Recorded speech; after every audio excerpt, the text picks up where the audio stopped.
Hello, hello, everyone. We're gonna give folks just a quick minute to get into the room, and then we'll go ahead and get started.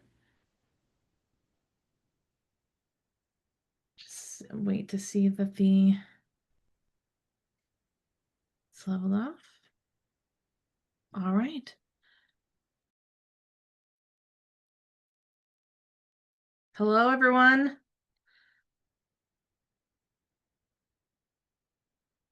All right, great.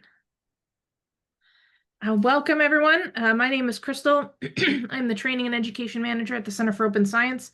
I'm really excited today to give you all the opportunity to hear from Emmanuel Obachi, who is the founder and the executive director of the African Reproducibility Network. I'm going to give him as much time as possible to talk about all of the amazing work that this organization has been doing over the past several years to bring open science to Africa and to really settle it within the knowledge base and the resources that are available. While he's talking, if you have questions for him, I'll be able to ask them after he's done presenting. If you go to everybody's Zoom interface is a little bit different, but if you go to the bottom of the screen, you'll see that there's a Q&A button. So if you just click on that Q&A button, you can ask your questions to Emmanuel. And then when he is done presenting, then I can ask them for them. This is just to kind of let him focus on presenting. So with that said, if folks also want to put in the chat where you're calling in from today, that would be awesome to see where everybody's from. And with that said, I will give you the floor. Welcome, Emmanuel, and I'm so happy to see you today. Yeah, it's a pleasure to Crystal. So I'll just share my screen. Please let me know if you can see my screen. Can you see my screen, Crystal? Yes. Great. So just like Crystal said, I'm Emmanuel Boachi, and I'm the founder and executive director of AREN. I work closely with a wonderful team where Lamis, who I believe is here, director of training and resource development, and we have other LNLs acting as regional coordinators. I was a CEO's ambassador in 2022, and I had the pleasure of leading the Swahili Translation Initiative back then. And that was the first time I started working closely with CEOs, and it has grown into a very wonderful relationship. And with Crystal currently serving on our International Advisory Board and also being part of the trainers for our training program that we did last year. So it's a pleasure to be here, Crystal. And let me just go ahead. It's a lot to talk about. So I'm going to do my presentation in the form of a story and narration so that it will give you a good foundation as to why AREN was established. I'm sure a lot of people here are researchers or within the academic space, and typically for researchers, you go through the educational system, you get the skills, then you find yourself in a lab or working within the academic institutions or maybe in the industry, and definitely there'll be publications along the line to help you in career progression. And it all seems perfect, right? I mean, everything is going on well. You go to the lab, you do your test. It's not exactly perfect, but the routines are okay. You are used to the routines. And that is how the global research ecosystem was. There were established routines. People were doing it. Everything seemed okay. Publications were going on. People were being trained. We had PhDs. We had master students. We had undergraduate students. We had professors. We had associate professors. We had deans and etc. And there were publications, publishers there, funders there, and everything seemed okay until some cracks began to show. And some of the cracks that began to show were the reproducibility crisis. Imagine the research being done, probably research that has been done, published, and people have also looked at that research and done a lot of publications. And then somewhere in the future, someone says, okay, let me take the data and code from this research that was published, that others have published on, and let me see if I can reconcile what they have done. Let me test and see if I can do the analysis again and see if I'll get the same result. And then you do the analysis and you realize that you're not getting the same results. The research work that a lot of people have cited is not reproducible. That is a huge major problem, because science builds on science. So if someone does a research and publishes it, and then you can't reproduce it, it becomes a huge issue, and it raises issues as, can I trust this work? So it started the reproducibility crisis early in the 2010s, especially in the psychological sciences, and people began to talk about it. And a lot of research around reproducibility has been done in various fields. And it became a crisis because people were saying, if work that has been done cannot be reproduced, then can I trust it? Is it reliable? And then if it is not reliable, then can we trust the work that has been done on it? So it became a big issue. And then there was also the existence of paywalls and subscription-based publishing models. So typically researchers do the work and they publish the paper, but then when they publish the paper, you can't access it because you have to pay before you can access the work. So then the subscription-based models came where publishers were rolling it out for institutions, and then an institution can pay for a package so that researchers from that institution can access any publication that a researcher from there can publishes. But that was also a bit restrictive. What happens to researchers outside of the institution or outside the research ecosystem? Like I said earlier, research is built on research. So you want to know what has been done. If you don't know, you may end up duplicating efforts. And that means that money is wasted, effort is wasted. So that was also an issue that existed and is still existing now, but there are efforts around to mitigate it. And then there were also biases in scholarly review and publications. I mean, I'm a researcher coming from, let's say, the global south country. I do very good work.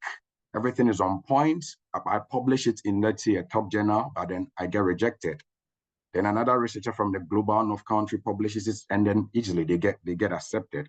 Not that my work was bad, but there are preconceived biases and notions that research coming from, let's say, global north countries like African countries are of poor quality, which has not really been verified or proven, but it was a bias that was existing in scholarly review and publications. And people actually did research to confirm that there's something that existed and there have been ways around it, but it's still something that persists. And also aside that, there was over-reliance on specific metrics for research evaluation.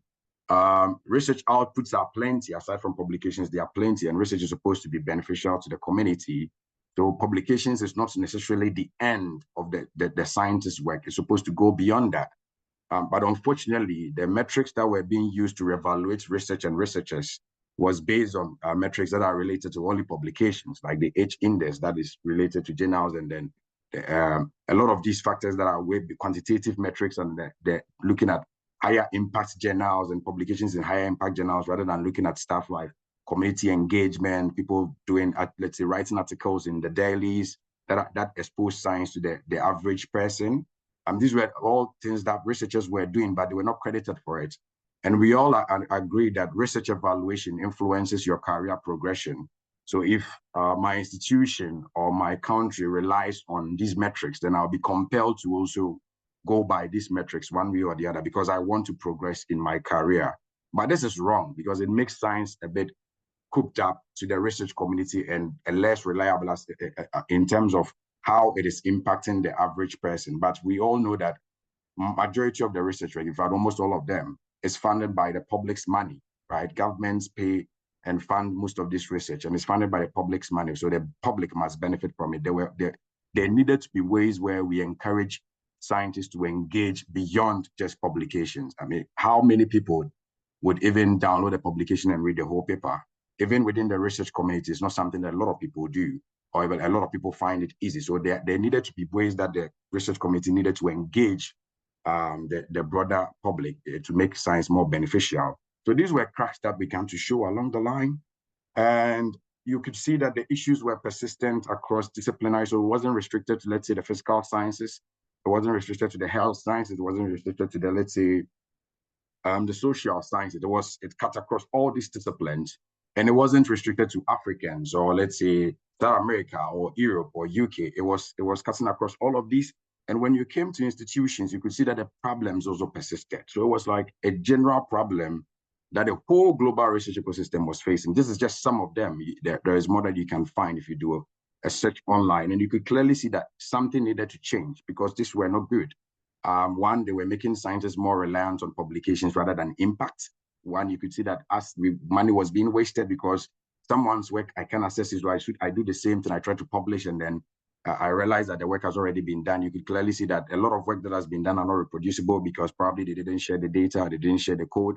So someone can't easily build on it. This is not wrong. This is not how science should be done. It's all just bad. So it needed to change, right? So open science was proposed. The open science movement started. It was like a movement, which is now becoming like a standard. So it emerged as a way that we were going to change these things. So it's like, okay, we have all these issues. How can we address them So the open science movement came up as a solution to these issues and all of the issues that I couldn't mention. And what it does is that it brings the research communities across geographical boundaries, across disciplinary boundaries, across institutional boundaries to come together to say, okay, these are the values you want to see. Okay, we want to go by these principles, we want to go by these pillars. So it was trying to form a framework where people could come together and collaborate and do better science.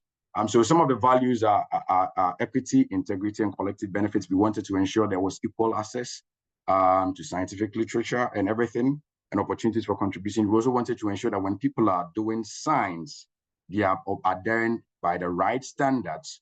And we also wanted to ensure that, let's say, if I'm doing science, it is for the greater good, not for myself, not for my institution, not for my country. It was for the greater good of the whole universe, right, or the whole world.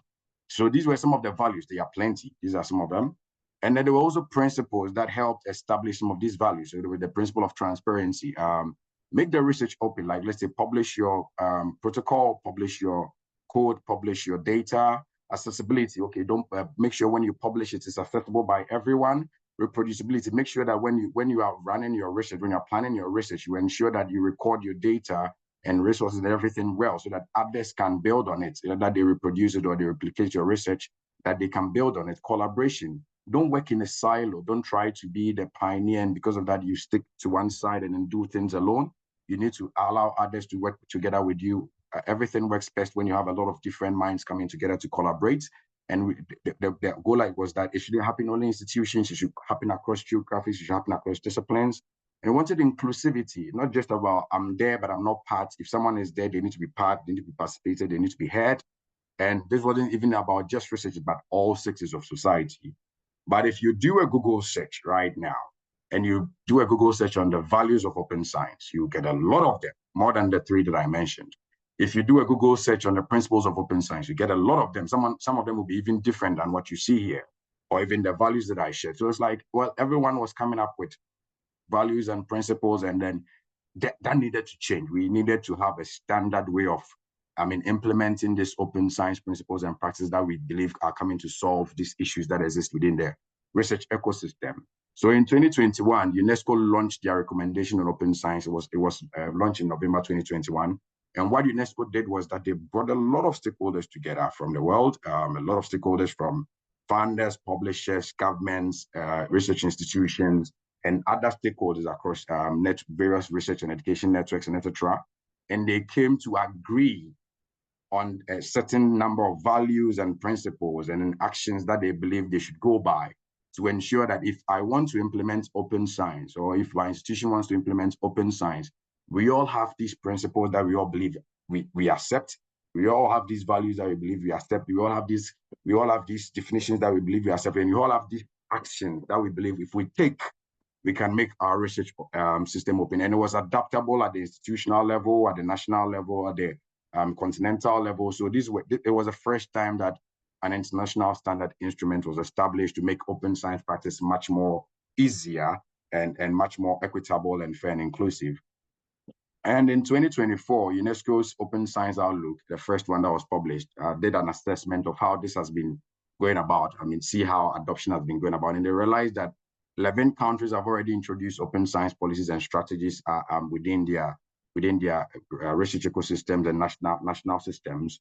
And aside from those that have actually introduced these policies and strategies, 193 had agreed to abide by the common standards. So it's like there are a lot of countries across the world that have accepted the UNESCO's recommendations on open science in terms of doing better science or better research. And with time, they are also going to establish these policies and strategies and frameworks across the world.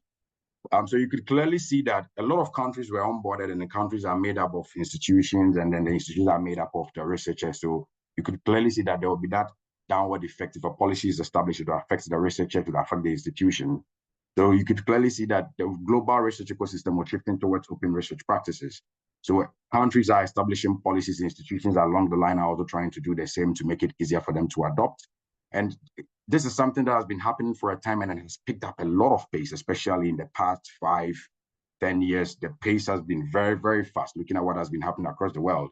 So the current research ecosystem, if you're a researcher, it is important that you know this fact, that the global research ecosystem is shifting towards open research practices. It could be that within your institution, the research ecosystem is not doing that. But looking at how the globe is shifting towards this, eventually it will affect your institution or will affect your research ecosystem. And this is why it is important that we are having this conversation and why AREN was established. So let us look at what has been happening across the world. Let's look at Europe. So in 2018, a group of funders and publishers came together and we were like, okay, we need to go against this paywalls and subscriptions and all that.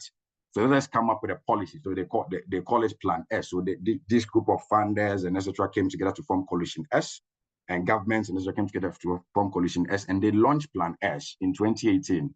And Plan S said that all scholarly publications, as long as the research that you do is funded by public or private grants, by national, regional, international research councils and funding bodies. So as long as your research work is funded by any of the organizations that are part of Coalition, as it could be a national funder, regional funder, international research council, or a funding body within your within your country or within your region, as long as they are part of Coalition S, they say that you must publish your work in an open access journal or an open access platform, such as an open access repository.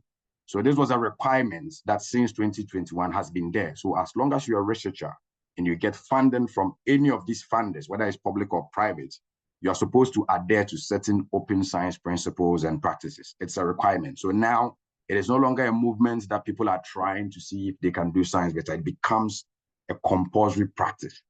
And then in Europe, the same way, the European University Association did a survey in 2020, 2021, they called the Open Science Survey Report. And they noticed that 54% of institutions in Europe have an open science policy. That is more than half. That means more than half of the universities or institutions in Europe have an open science policy that adheres to these standards and principles, making the practice a requirement, not an option for researchers within their institution. So it is increasingly becoming a requirement, not anymore an option that you can choose. It's increasingly becoming a requirement. And then the EU also said that they have the Open Science Agenda 2025. And the whole idea is that they wanted to see the whole European research ecosystem characterized by principles related to open access, related to findable, accessible, interoperable, and reusable data, and then research assessment, the change in how research are evaluated and how research is evaluated. So they want to push for that agenda, and this involves institutions establishing the policies, sessions, sensitization sessions on people being aware of these things and how they can adopt these things, infrastructure to help people easily adopt these principles and practices. And then in the USA too, we could talk about what happened in 2023 when NASA launched their open source science initiative in 2021. It was a key component for their NASA TOPS program. And then NASA eventually declaring the 2020 as the year of open science. And then the White House, House of Science and Technology Policy came together with NASA. And then they launched 2023 as the year of open science. It was a big deal because the whole US was saying we are shifting towards open science. We believe open science is important. We want to make sure that the research that we do is accessible, and we believe that it will help accelerate discovery, innovation, and promote public trust, and then drive more equitable outcomes. So it wasn't just across the Europe, it was also happening across the US. And then let's look at Africa. Africa was also involved. Africa was not left behind. There was a lot of effort also going on across Africa. The AAU did a workshop on open access and open science practices for top management staff, typically the vice chancellors and the people that are in the higher positions, to sensitize them on some of these principles and practices and how they can help their institutions adopt it. And then in 2022, the African Universities Day, which was a weekly celebration, I was invited to be a speaker and part of the panel of experts that planned the program, was also themed open science, bringing equity to research and publishing. So you can see that the African research ecosystem was also recognizing the need to shift towards this. And then AU has been organizing a series of regional open science and research integrity dialogues in collaboration with the TC Africa. And they've done it across various regions where they do it for West Africa, South Africa, East Africa, North Africa. And then they bring these various stakeholders from these regions, including the research and education networks, the funding bodies, the national and ministries members, and then all these stakeholders to come to, and publishers to come together to discuss how they can help practically and sustainably adopt open science across the continent. So this is what actually happening. And then LipSense, I think one of the wonderful open science initiatives across Africa It's a vehicle that was established by WACRE in the West and Central Africa Research Education Network. They've also been having these national OS frameworks. They organize these meetings in specific countries. They bring all these stakeholders together, and then they help in coming up with these policies. And when you go to the LiveSense website, they have a lot of resources, especially in relating to how to adopt policy at the national level, institutional level, and then break it downwards more. And they have this wonderful infrastructure. I think that is one thing that LiveSense has done so well in terms of building open science infrastructure, such as Baobab. Baobab is similar to Zenodo. So if you know Zenodo, it's quite similar to that. And you could clearly see that things were moving, right? Things were moving and a lot was happening. And then I think earlier this year, and later last year, earlier this year, the AU usually comes up with a 10-year program. The Science, Technology, and Innovation Strategy it's normally a policy document that helps in advancing science across the continent. The previous one, the Sister 2024, did not mention open science, but the next 10 years, the Sister 2034 that has currently been adopted by the African Union sees and mentions open science and says that open science is integral to helping the African continent achieve socioeconomic transformation through science, technology, and innovation. And they have actually made commitments towards supporting open science. So you can clearly see that now it's not just about the AAU or these meetings and dialogues and open science and policies. And the AU, the African Union, is also now heavily involved in promoting open science. And it's a 10-year plan that they want to ensure that by the time we reach 2034, the African research ecosystem was also characterized by open research principles and practices. So a lot is happening. A lot is happening across the world, Europe, US, Asia, Africa, a whole lot of continents are adopting open science, and we are not being left behind. But the question is that our researchers and institutions in Africa are aware of all these things. Assuming you did not attend this session or you did not attend a similar session on open science, would you have known that these things are happening? And that as a researcher right now, you live in a world where there are certain principles and practices that you are compelled to adhere to in order to do better science. That is the question that we ask ourselves. Are research institutions in Africa aware, and are they also prepared for this transition? I talked about infrastructure being built. Researchers are aware of the infrastructure and they didn't know how to use the infrastructure. That is one of the questions, a question that we asked ourselves at AREN, and we realized some interesting things. So these were the gaps that inspired AREN's establishment. So it's not like people are not aware of open science, people are aware, but the reality is that their knowledge is limited. You could have conversations with several researchers across the continent and across the world. And when you mention open science, what comes into mind is open access, that is making accessibility easy. But open science is a larger umbrella, right? That has a lot of values, a lot of principles, and a lot of infrastructure to support these values and principles and practices. So just relying on that limited knowledge was not sufficient enough to ensure that there is sustainable adoption. And people were not aware of a lot of this infrastructure. I can tell you right now, there are a lot of wonderful infrastructure there that will make your work easier if you want to adopt open science, like the Center for Open Science framework. But people are not aware and people are not using it, which was very, very sad, because eventually they would have to practice these things, but they were not ready for it. The other one was that in terms of activity levels, of course, you could mention some countries, South Africa, Nigeria, Ghana, where I currently am and I'm from. You could mention Ethiopia, you could mention Kenya. There are a number of countries that you could mention and say that these countries have grown and then kind of progressed in terms of awareness and adoption. But even within these countries, you could clearly see there are a lot of research that were not aware. But then the problem was that Africa is a larger continent. There are a lot of countries, there are a lot of research ecosystems, there are a lot of institutions, and a lot of them are marginalized. A lot of them are marginalized because, one, they're not aware, and two, they are not people that are there that can help push the agenda. So you could clearly see that in countries like Nigeria, Kenya, South Africa, Ethiopia, you will find a number of experts, right? A number of experts that are pushing the agenda. They are knowledgeable about open science and they are pushing the agenda. This could be at the institutional level, it could be at the national level, it could be at the management level institutions, it could be at the grassroots level. But you could clearly see that these countries had people that were pushing the agenda, they could support what was going on, but it wasn't common, especially across institutions, even within the same country and across countries, across the same continent. And that was a huge gap.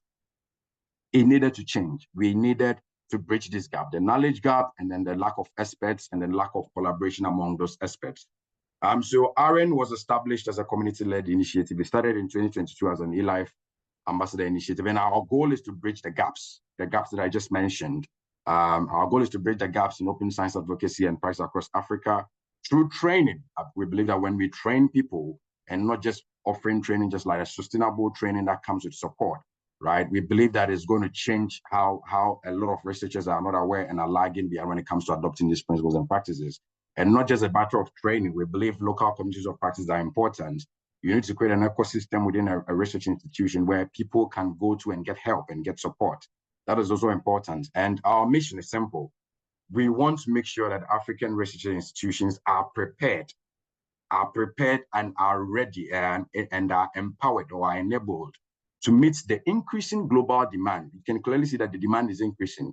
Initially, AU had not committed to it, but now they've made a definitive commitment to it. Initially, a lot of institutions are not committed to it, but now they've made a definitive commitment to it. Funders are on board, publishers are on board. So now it's no longer like a movement, it's now a requirement. And it's becoming a demand on researchers and institutions to meet. So our goal is to ensure that these various stakeholders are prepared, especially research institutes, are prepared to meet this increasing demand for openness and reproducibility in research. And we are not working alone. AREN is part of an international federation, which first started in UK, the UK Reproducibility Network, and then it spread across the Americas and then across Europe. So we currently have about 20 national and then the regional, being Africa, reproducibility networks that are pushing for open and rigorous research practices worldwide. And our agenda has been quite simple. We've been operating within 3 modes. Currently, of course, there is more to, but I'm going to focus on these 3 modes. Our goal has been to build capacity of grassroots researchers.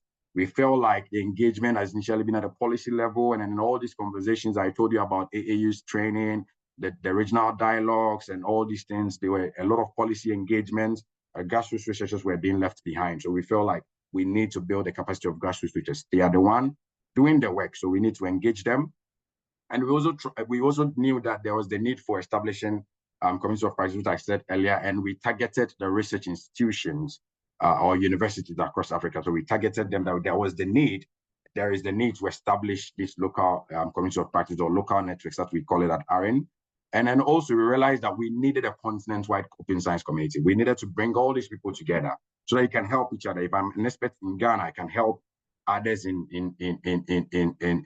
Nigeria who are now trying to adopt these principles. We needed to create a continent-wide community to bridge the knowledge gaps, to bridge the resource gap, so we can help each other and not work in isolation. Open science is all about collaboration and equity and inclusivity. So we needed to build that continent-wide community. So it was a simple community that we established, and the reason was simple. The AREN model was initially adopted for the national level. So UK AREN and all of them are national ARENs, but AREN was going to operate as a regional or continental network. So we needed to make sure that we kind of created room for institutions or countries that didn't have an AREN to be able to still engage with us. And it was quite important because inclusivity, I said, was quite important. And we also wanted to create room for continued engagement and participation. What happens when you are done with the training? Do people just go away? Or is there a place that they can come together and say, oh, I have this issue, help me solve it? So that was also one of the reasons why we established the Pan-African community. We wanted to ensure that those that didn't have communities of practice, Africa is a large continent, a lot of institutions, so we can't establish communities of practice at every institution at the same time. So we needed to kind of gradually ensure that people that didn't have these communities of practice will be able to still participate in what we do.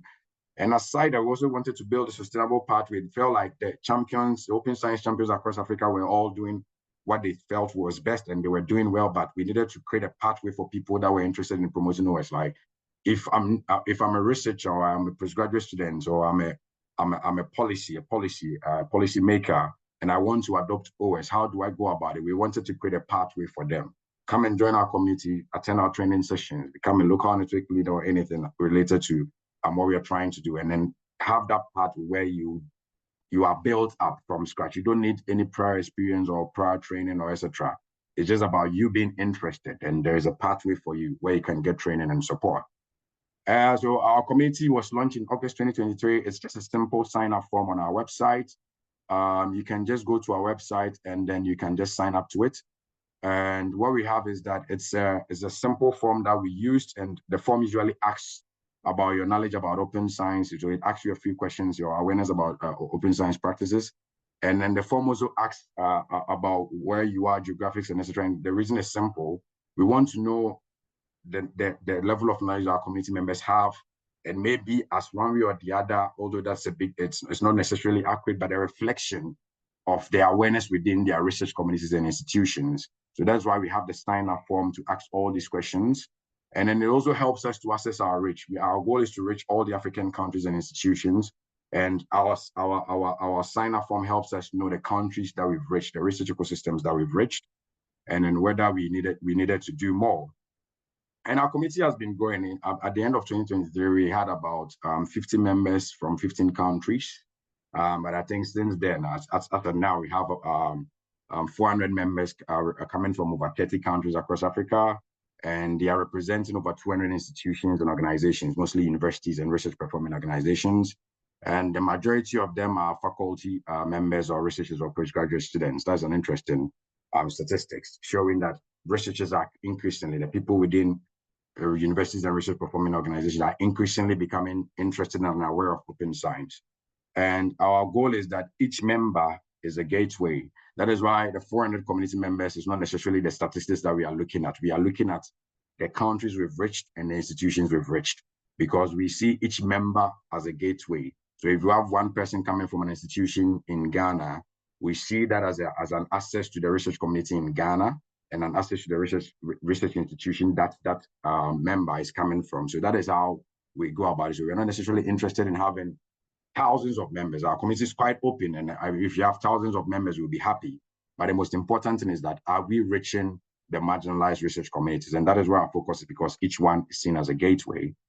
So we've been having these activities for our community. We have these open community training sessions, and the goal is simple. We try to do introductory sessions on open science, and the goal is to create awareness and improve understanding of open science and the reproducible research practices. We also try to always increase resources and initiatives that are available that people can get involved in or people can use, as well as increase awareness of them and how they can use them. And usually at our sessions, we always give enough time at the end of the presentations and anything that we do for people to ask questions, for people to say, I don't think open science is going to work in my institution because this is how we go about things. And then we say, okay, then this is how we can work about it. I mean, the goal is not to force the principles on people. The goal is to tell people that we think this is going to help you do better science.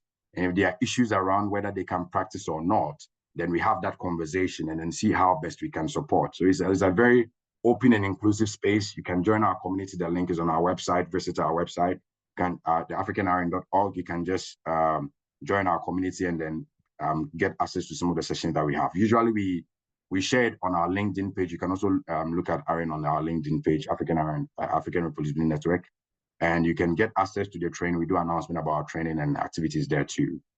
You can also visit our resource page when you visit our website, our resource page on our website. You can get all the slides. I'm sure I'll upload this slide there, and then our YouTube channel too has all the resources that the training sessions that we do, we record them, and then we upload it to our YouTube, and it's open. So you can go there and look at the training that we did in the past. But the most important training that we have done so far, which was the major strategy that we tried to implement, and which we did for almost 6 months last year, the first training program that we did was the local network lead training program. And as I said earlier, our goal was to ensure that we establish communities of practice that are led by open science experts. And that is why we did the training program. And our goal was that we realized that a lot of people were interested in open science, but they didn't necessarily have the expertise, and neither were their community supported. And that needed to change. And it wasn't like there were no open science training happening across the continent. A lot of open science training was happening across the continent, but most cases, these were one-off trainings, just one workshop, just 2 workshops, and that is the end of it. There's no support system, there's no collaborative network, and there's no sustainability plan to ensure that there is impact, follow-up impact. And we felt that needed to change. So we launched the local network lead training program in 2024. And it was a 6-month training program. It was very intensive. Crystal was part of our training. She will attest to it. It was very intensive. And the goal was that we needed open science champions. And the open science champions are dedicated experts. These are people that are dedicated they are passionate about open science, they have knowledge about everything related to the principles and then practices, and they are aware of the various infrastructure that are available to help people adopt these principles and practices. And the goal was that these champions are supposed to provide long-term support. The goal here is long-term. It's not like I'm doing this for a year and that's the end of it. No, long-term support, because transition takes time. So that's the reason why we launched a training program. And then the first cohort was launched in April 2024, and we had a number of trainees coming from across Africa to join the training program. So it was tiered. Like I said earlier, we had level 1, level 2, and then level 3. And then level 1 was just to introduce the various concepts, to deliver knowledge and understanding. That's why I said you don't need prior knowledge about all these things. So we factored all that in, assumption that everyone didn't know anything. So let's start from scratch. So we delivered knowledge and basic understanding. So we did introductory sessions on open science and various principles and practices. And we had 71 trainees at the time. And then the level 2 was also to deliver practical skills. I mean, I can't tell you about the values and the principles, and I fail to tell you how you can actually adopt it, right? I mean, that is quite important.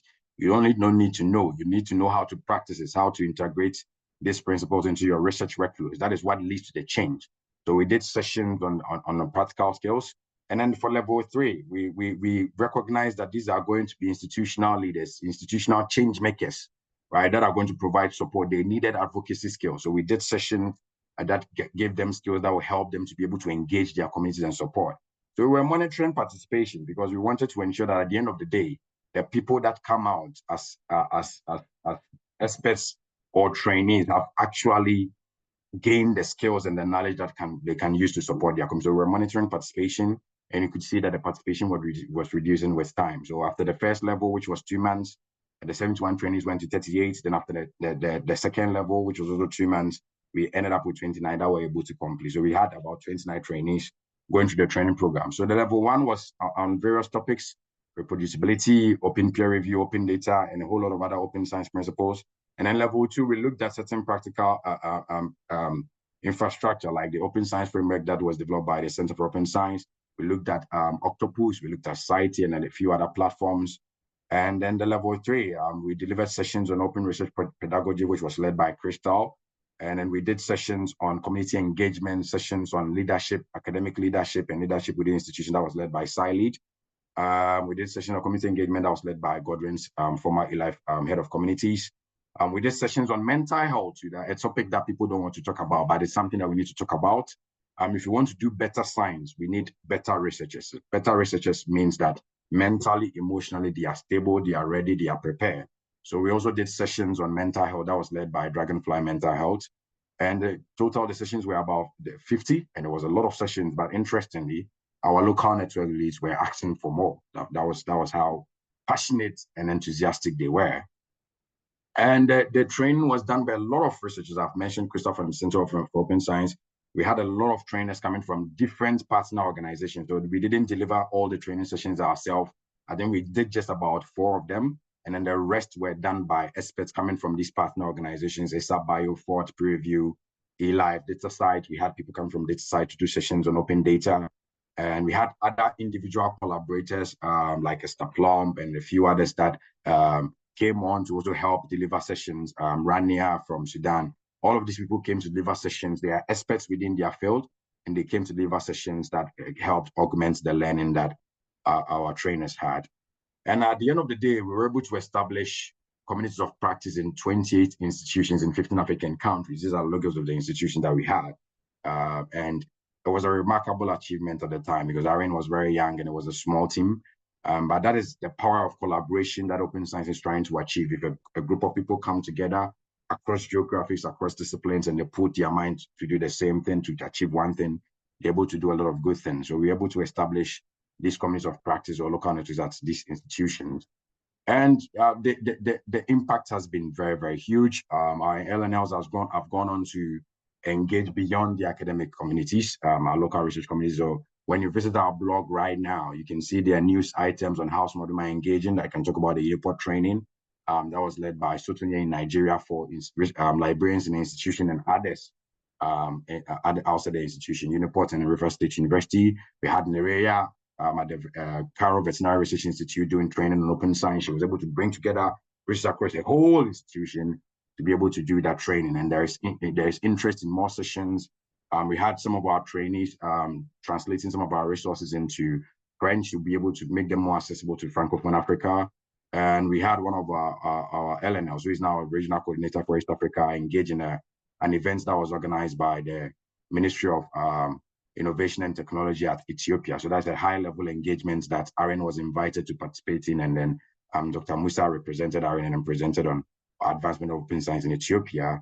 Some of our representatives, including myself, some of our LNLs, including myself, was invited by PLOS to a stakeholder meeting in Nairobi to discuss their new publishing model and business model. And some of our LNLs too did a collaborative initiative with the University of Liverpool and the UK in collaboration with AREN, where they had sessions on open research practice and reproducibility, where I think 3 of our LNLs, Musa, Dr. Selt and Paul, both from Nigeria, and Musa from Ethiopia, did sessions and delivered sessions for the University of Liverpool, researchers in the University of Liverpool. We've also had collaborative sessions with Springer Nature. I think the Springer Nature happened, I think, on 10th October. That was, I think, somewhere last week. And then I think it was just this week, yeah. And then Duaj, we've had collaborative sessions with Duaj to see how we can support the work that Duaj is doing. And on the side that AREN was also able to help the Kwame Nkrumah University of Science and Technology in Ghana to be onboarded to the Transparency Project. Transparency is an EU-funded project, is a 3-year project on promoting reproducibility through shared intervention. So it is also some of the achievements that our community has been able to do. And there is more. Please visit our blog post, and you can access all the stories that are happening across our community. And this is what we can do, why AREN was established, and what we are trying to achieve so far. So thank you very much. And the floor is open for questions. Thank you. Thanks, Emmanuel. That was great. I always really love hearing you talk. So I'm really excited to ask you a couple of questions that have come in. I think it's a testament to the work that AREN is doing that one of the first questions was, how do I get involved? So I do want to point out to folks that Lamis has shared the form that you were talking about, a link to it in the chat, and we can also send that out to everyone after this, along with the recording, so people will be able to access it. But I'm curious, kind of in that vein, how have you found the reception whenever you've reached out to folks and said, you know, hey, this is the thing we're doing. Would you like to be on board? What's the reception been like? What are those conversations looking like so far? Yeah, thank you so much, Crystal. I think, interestingly, what we've actually experienced is that people are rather reaching out to us. It has happened a lot of times. Where we are, then you see a researcher from this country, a researcher from this institution or this organization in Africa and outside Africa, but mostly outside Africa, reaching out to you and saying, we see the work you are doing and we want to work with you. So there has been a lot of engagement across the world and a lot of interest in the work we are trying to do. I think one thing that AREN can do better is probably engaging with the stakeholders across Africa. I think that is something that we were trying to build on by initially building grassroots momentum, ensuring that we are reaching the marginalized communities, then and we can use that momentum to engage these various research education networks. I think that is something that we are working on towards right now. When you visit our website, you see that most of our partners are global partners. A lot of them are global partners, not necessarily based in Africa, but we do have some partners from Africa, like the Open Science Community in Nigeria. We were there, and then they reached out to us and they were like, we've seen the work you are doing. We'd be happy to work with you. So that was a very interesting thing. We also are working with the Open Science Community in Egypt. So these are all communities that we've been able to reach out to. Currently, we are in conversations with East Africa about how we can work together. So there is that interest. And I think last month we had conversations with AAU too about how we can work together. So there is that interest, and the reception has always been quite positive. I mean, I think right now, it looks like everyone is getting increasingly aware of the importance of shifting towards open, looking at how the African Union is pushing towards that, AU is pushing towards that, a number of organizations and research and education networks are pushing towards that. So this kind of engagement is becoming increasingly important, and the reception has been so good. But the problem has been the awareness at the grassroots level, where when you mention open science, someone doesn't know what you are talking about. So you have to explain and explain before they'll be able to get the concept of what open science is. I think that has been the challenge, and why we do these community training sessions to ensure that we can increase awareness about some of these things. Yeah. Yeah, and I think that's one of the things that I really love about your training program is that you do have that tiered setup to where if people really are like, I have no idea where to even start, right? There's so much going on. There's so many practices that count as open science. There's so many ways that you can kind of get into that movement, and you have that layout where it is, here's the intro, here's where you're starting to develop those practical skills, and here's where you're getting to the point where you can teach other people how to do that. And I think that the response to the LNL has been very positive as well. I mean, it's been astounding. I really loved when I did do the pedagogy training for the tier 3 people, and I loved that community. They had such great questions and they were so involved. I'm curious what it's looked like since then. So what are folks coming back and saying that they're seeing at their institutions, or what kind of wins are they, saying, hey, this was something that's really cool that's happened. Tell me a little bit about what the community has looked like since the training. Yeah, but I think we've had varying experiences, and that is something that we expected, right? Different research ecosystems, different levels of awareness, different levels of adoption. And then the beauty about our current crop of LNLs is that we have people coming from different career backgrounds, coming from different disciplines. And so what we realize is that this can influence the level of engagement that a local naturally can do within their institution.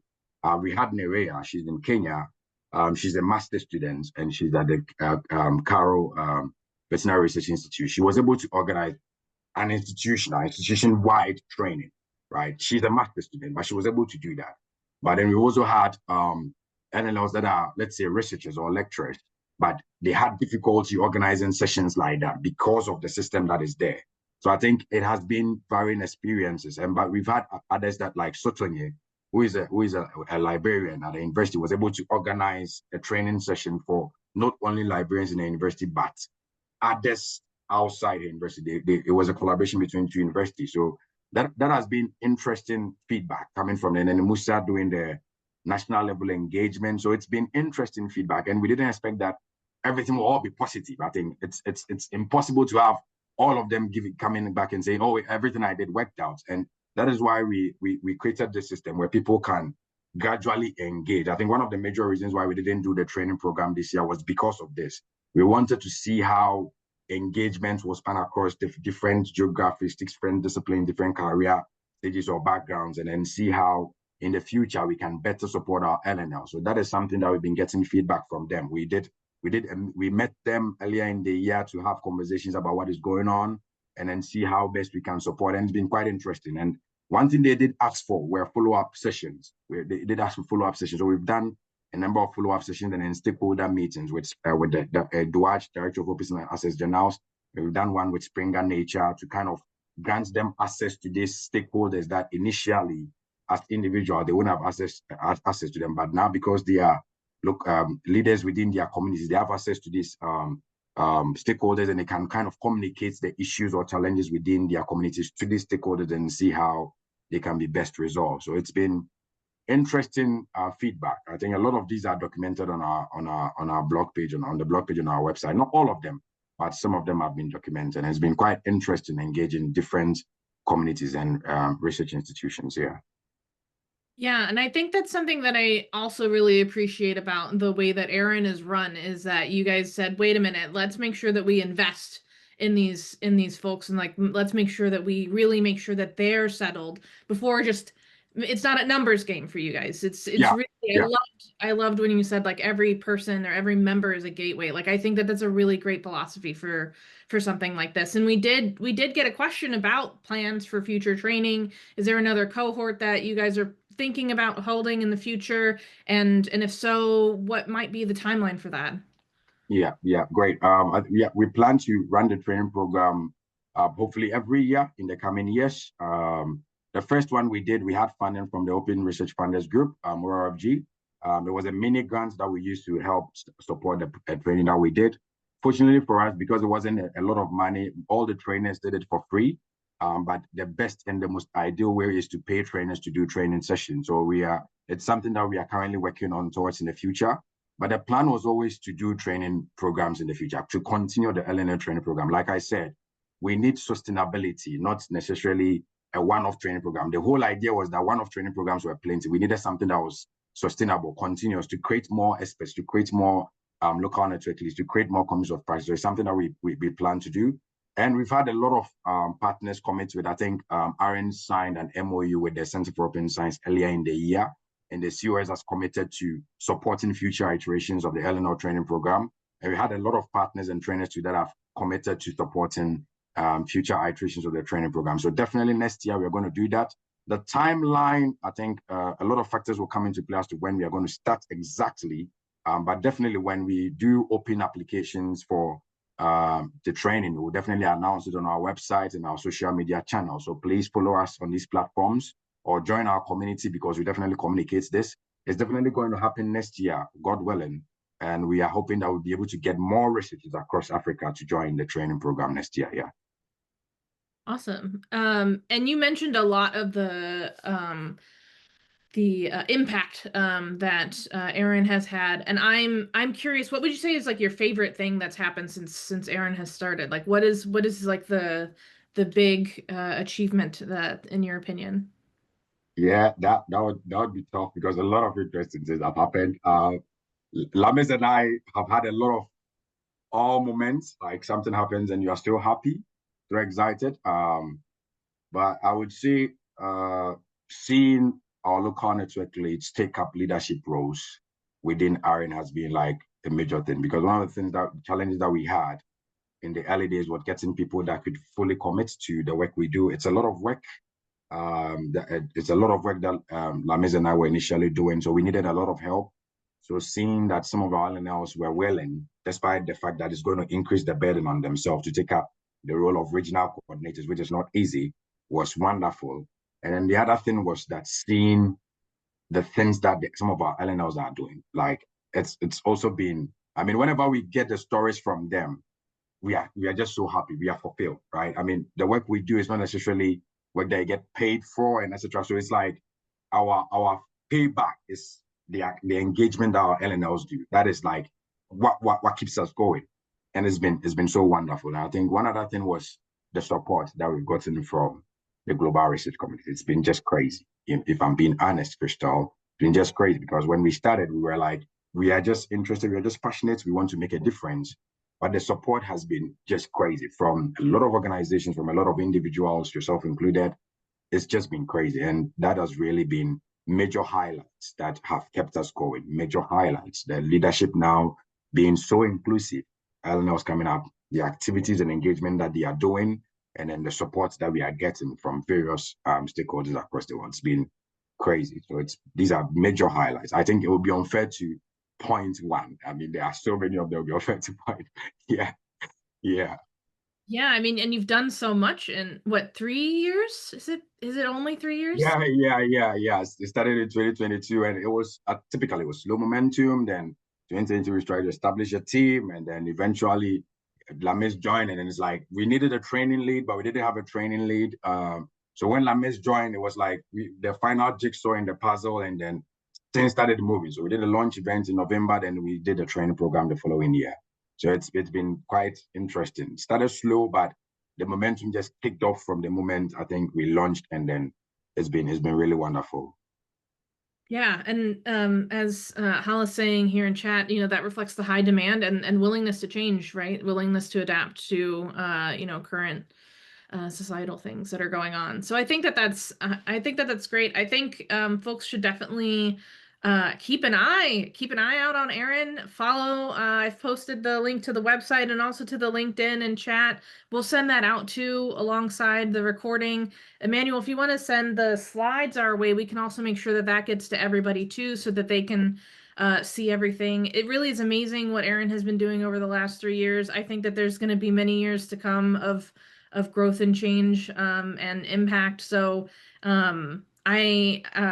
I will say also, I think the training program's amazing. I think that that folks, whenever that launches again, that next cohort, people should really take a close look at participating, Yeah. because it really is just such a thoughtful, well-organized program. So I'm happy that we're helping with that. But I don't know if there's any final words maybe you'd like to let folks know. or I know any words of encouragement in their open science journeys.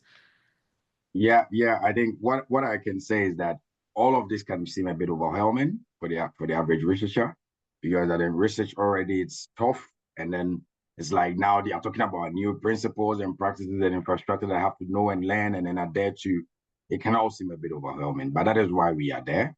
I mean, I'm always there. You can email me anytime. Lamis is there. Our team is there. Our community is also there. We are there to support. That is why AREN exists, right? So join our community and let us know the issues we have. We are connected to a lot of people across the world who are always happy to help. So that is why we are there. So don't be overwhelmed or bothered by these new principles and practices and values. We are there to help you change.